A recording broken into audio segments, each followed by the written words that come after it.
Good morning and welcome to day 11 of 21 Days of Spiritual Success. My name is Monica Reyes and I am a spiritual success coach, taking you through 21 days of spiritual development to create small shifts for really big changes in your life. So yesterday, first I wanted to thank Access Space. I'm in Fort Lauderdale. I just went to this awesome Creative Mornings lecture. I mean, what a really, really great little community. And I believe they've got them in Miami, but it is really awesome. And I feel very inspired. So I'm, excited to share this inspiration with you today. Yesterday we talked about the ego. We started to move into part one of the ego, and we just discussed what it is, how it pops up its ugly head into our lives, creating fear, creating doubt. And today we are going to get into action, taking action against our own ego. So the goal of the ego is to keep us separated from love. It's all about separation. It's anti-love, it's anti-unity. And so there's a lot of judgment, there's a lot of resentment. It's when you think of ego, we think of separation. And what happens is it causes fear. It causes fear and it causes these false belief systems to imprint into our minds, and then they just pop up in every situation in all our relationships. So these are some of the ways that this happens. So first is the involuntary fear, where we think that we are our fear. Fear is an illusion. It's not real, but sometimes it feels freaking real, where we get stuck in this sort of spiral of fear, and it causes anxiety and panic and paralyzation. This for me was huge in public speaking, and even being able to do this video, I still get a little anxious every time, but I figured out ways to relieve that, and it all is all personal to me. But I thought I was my fear. It felt very real, where I just couldn't speak. When I would, be in this sort of scenario, it was really, really hard for me to channel into myself, into my own inner wisdom, and to be able to free flow and speak without having to read. The reading was my security blanket, because I was afraid. And at the end of the day, what it was just a fear of rejection. Because I had been, rejected, which many of us have been at some point in our lives. And, and just fear of not being enough, fearing messing up, and so once I was able to resolve all of that and realize hey, we all make mistakes, and we're human. And in fact, I am enough, and, and I am, everybody, you could be a good speaker if you wanted to be. And so I just worked at it, and here I am. So separating ourselves from the fear, not identifying ourselves with the fear, is a really, really great way to get rid of this involuntary fear, and really the biggest fear is the fear of facing fear itself. Fear is fear. So, once you're able to face one sort of fear, and you can do that, maybe public speaking is too terrifying. So face another fear, small steps, and you'll start to see that fear itself loses its grasp on you.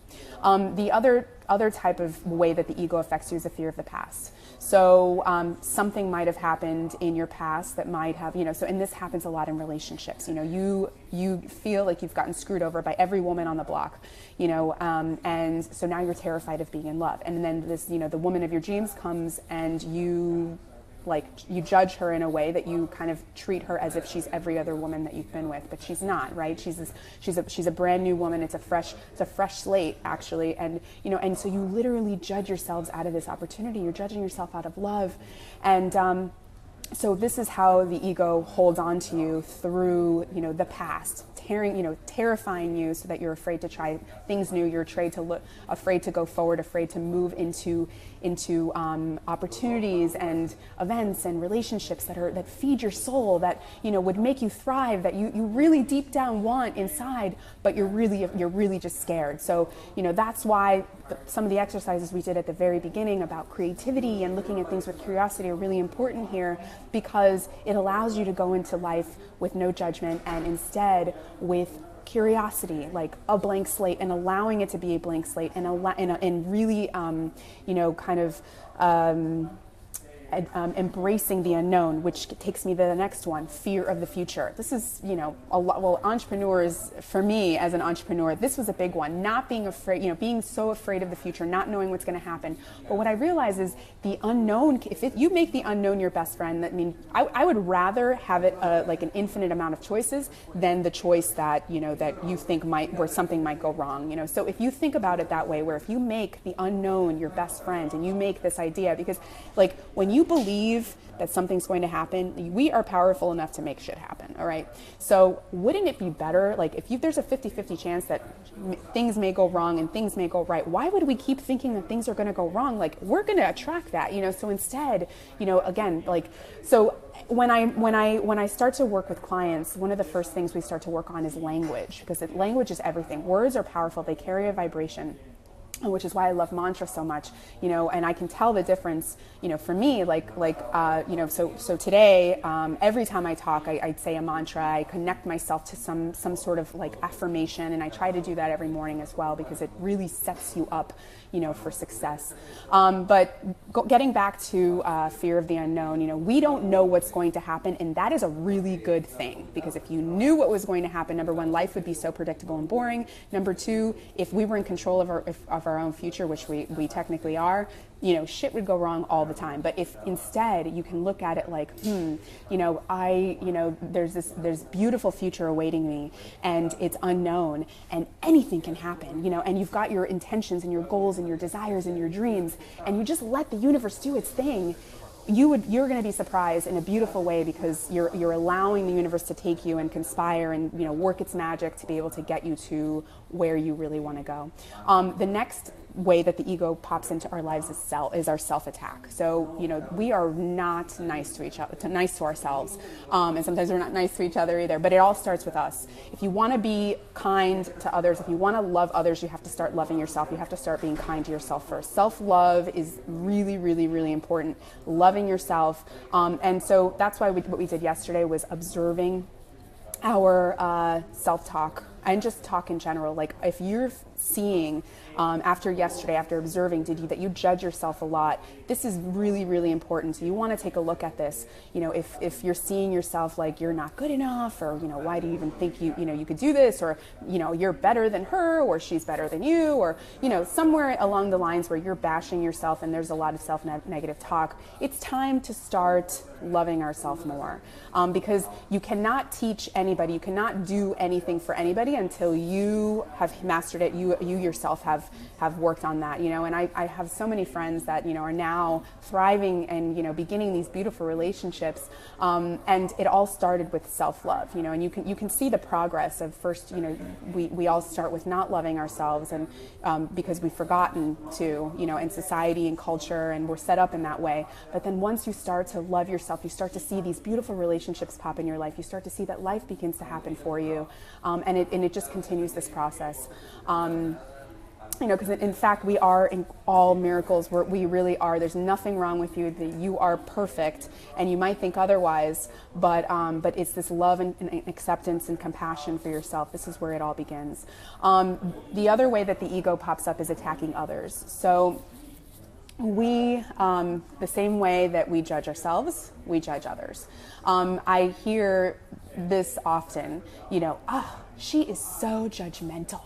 Well, it's interesting because by saying that, you are judging her, so remember, we're mirrors of each other, and so remembering that we are also at fault. And I learned this line, this affirmation in a class I took, Creative Insight Journey, where it's just like me. And it's just reminding yourself that, seeing yourself in this other person. So before you judge, if you say, wow, why is she like this? Why is he like that? I can't believe he cut me off. Think about the times when you've done that. Think about the times when, you were this person, or, you did that same thing, and I'm we're not perfect. So I'm pretty positive I can, bet on the fact that you've probably done that same scenario, or that same, whatever it was that this person did to you, you've done it yourself. And whenever we're triggered, or whenever we don't like a quality about somebody, it's a dissociated quality about ourselves. It's a disowning of a quality that we don't like about ourselves, which is why it's important to pay attention, which is where awareness happens, which is, how you're able to heal relationships. And the same actually goes with loving. If you love a quality about someone, really love a quality about someone else, it's probably a disowned quality about yourself. It's interesting because my husband is incredible public speaker, incredible communicator, and that was one of the things I absolutely loved about him. And so when I allowed him to do that for a while, but then I started to feel a little resentful because I was like, man, I wish I was like that. But what I was able to do was just really elevate that quality in myself, and now we're both there. We can both challenge each other. We can both, and so it's really important to pay attention, is like, how are you feeling in the world? How are you feeling amongst each other? Because this is really the way to self-love. It's the way to self-healing. The other type of way that the ego pops up is special relationships. So this term comes from A Course in Miracles. It's a self-study metaphysical book. It has 365 lessons a year. It's really, really awesome, but it is definitely an undertaking, and it is not easy. It's very deep, but I love it.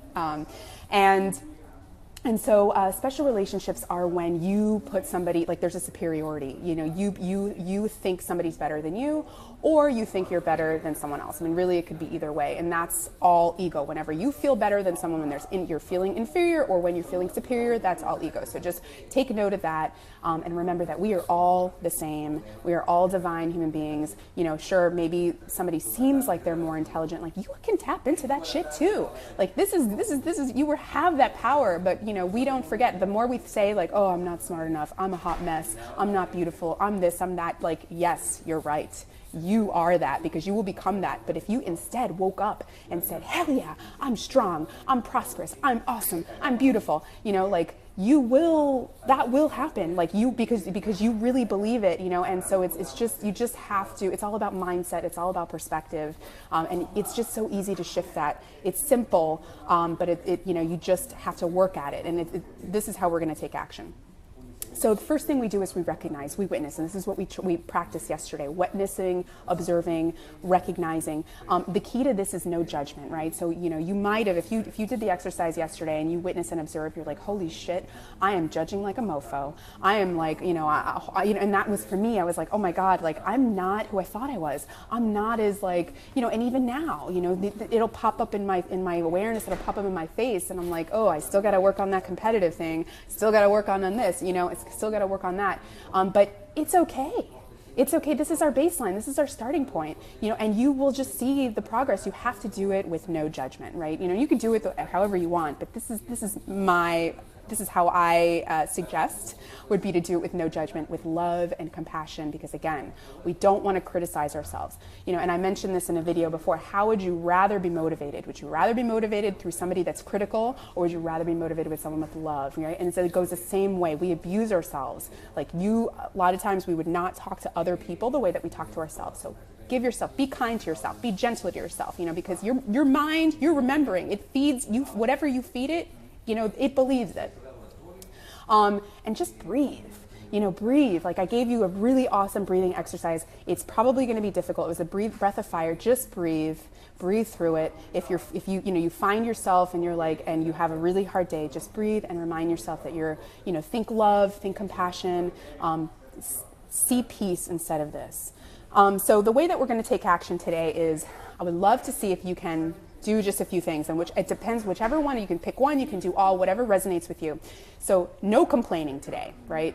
And I'll catch myself in a little spiral, and like, in my, and I'll see myself, and I'm like, yeah, I'm complaining a lot today. Maybe I woke up on the wrong side of the bed. My daughter, might have kept me up or whatever, but this is why this is happening. It's a lesson. It's showing me that I'm not a, enlightened master in this area of my life. And so sometimes the universe will put you in situations where you are forced to work on this specific lesson. So today, no complaining. Another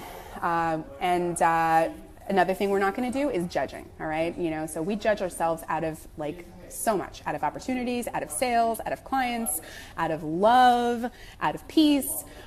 We judge based on our past. we judge, and it really, it's past, it's false beliefs, but instead we look, how about looking at it with curiosity, looking at it with love, looking, my little way that I kind of teach, and I also remind myself. So if I see something, that I wouldn't necessarily judge or weird or whatever, because the universe puts it in my awareness constantly, because, this is my lesson, is non-judgment, but I'm getting the hang of it. I think of I try to think of a way, a possibility as to why this might be happening. So say somebody, this happened to me once, where a woman walked in, she looked like it was a meeting, a very professional meeting, and she walked in a, very tight outfit, looked like she had never went to sleep, like she had partied the whole night through and just showed up at this breakfast this way, right? So my first, my first inclination was to judge, and but I was like, okay, this is happening for a reason. She's sitting right next to me. It's incredibly obvious, right? So I'm not going to judge. And in fact, so I sparked up a conversation. She ended up being, somebody that ended up being very close to me. We ended up, being it just ended up being a beautiful relationship. So you never know, and that's the thing. It could be a lesson for you. And so, wherever. So I realized that pattern. And so I see wherever I'm I want to judge, I'm this is a lesson. So I'm not going to judge, in fact, and instead I'm going to go over there and talk to this person, or I'm going to, and I'm go over there and try to, do the opposite. So just take note, and you just start to see these little patterns in your life, and everybody has it differently, but there is really just a limited amount of patterns. The other thing I would say is no expectation. So I use this in a certain way. So say you've got some beef with somebody, right? There's beef. This person did something, you did something, whatever. Do something nice. Be kind to this person. That's how you're going to get over it. That's it's hard, sometimes so hard to forgive. But if you do something nice, what it'll do is it'll open up your heart. You're tapping into what's the gratitude, and you'll see that you're going to feel differently. You're going to be like, that felt really good. But the key is to not have expectations, because this person's still in this mode, and so you may not get the response that you want. So just do it for the sake of kindness, because at the end of the day, it's not about them. It's actually about you, right? It's about you. You're doing this for them, but you're doing this because you're healing, and by healing yourself, you're healing them anyway. Let go of resentment. We hold on to grudges. Holy crap! I just finished speaking Creative Mornings, and this guy was talking about how his mother died, and how his brother died, and his father died, and all this, and and the key, the really bottom line, and the moral of his story was are you living or are you existing? Because life is too short to hold on to grudges. That's the superficial level. When you hold on to grudges, we're going in a little deeper here. When you hold on to grudges, you are poisoning yourself. It's like drinking poison and trying to poison someone else. That is what resentment is. We are hurting ourselves. We're literally blocking miracles from our life. And I've seen it. It's been really, this has been a very powerful, magical experience for me. Seeing this happen right before my eyes, where I've seen, help somebody understand the power of forgiveness. They've forgiven this person, and then right in the same night, a miracle, something, something that they were waiting for, some blessing, some huge opportunity happens, and they're like, holy crap, I'm a believer. So forgiveness is super duper powerful, because it is has everything to do with the heart, and relationships are really, really important in our lifetime. So forgive, love, think love, and everything else is an illusion. Remember, only love is real. I'm going to talk about forgiveness a little bit more in depth, but that's just kind of the beginning of it. And if you're having trouble with any of this, ask the universe. That was something I never did for a very long time in my life, was ask. And I was actually went to an energy healing session once, and that was really the moral of that story was she told me I'm not asking enough. So I started to ask, and I get you get it, because the universe is right here waiting for you. And so if you need help, ask for it. I need strength. I need compassion. I need love. There are meditations that you can do right before if you've got a really difficult conversation to have. You can do this. You just need to open your heart, and sometimes we need a little help, and that's okay. But just ask for the help. So that's pretty much it. So today, no complaining, no resentment. Hey, Elena, forgiveness. So think love, think compassion, think forgiveness, because remember, only love is real. And the more that you tap into love, the less fear you'll have, the the more you'll see like the beauty of life, because this is love is truth, and that's where the universe lives, in that space: creativity, love, forgiveness, compassion. And the more that you bring this into your life every day, and just in the very trivial ways, you will see that beauty will open up for you. You'll see miracles will open up for you, opportunities, incredible. And then soon you'll start to see these synchronicities, and pay attention, because that's where you'll see that you're in the right path. All right, so that's it for me today. Hope you guys enjoyed the 11th day of spiritual success. And let me know how it goes. And if you have any questions, please reach out to me. But otherwise, I will see y'all tomorrow. Mwah. Bye-bye.